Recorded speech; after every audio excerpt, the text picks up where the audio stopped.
বন্ধু মনে রাখো ভাইয়া, একটা কথা শক্ত কই, রাগ হইও না প্রিয় ছেলে বাপ। এই কপাল পৃথিবীতে উপার্জনের দুনিয়াবি কোনো কাজে লাগে না। এই হাত পাও এগুলা মানুষের অঙ্গ প্রত্যঙ্গ কাজে লাগে বিভিন্ন উপার্জনের কামে। এই কপাল এটা দুনিয়াবি কোনো কামে লাগে না, দেখ কোনো কাজের জন্য, ওটা দিয়ে কোনো উপার্জনের কোনো কামে, দুনিয়ার কামাইয়ের কোনো কাজে এই কপালের এটুকু জায়গা ব্যবহার হয় না, এটা লাগে না আর কি। তাই এটা আল্লাহ তাআলা কেন বানাইছেন? খোদার কসম রব্বুল আলামিন এই কপাল শুধুই সেজদার জন্য বানাইছেন, শুধু সেজদার জন্য।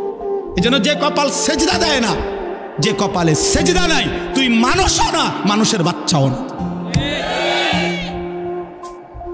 ইনসানের কোনো কাতারে সে পড়ে না, সে কোনো মানুষের কাতারে পড়ে না, ইনসানের কোনো কাতারে পড়ে না যার কপালে সেজদা।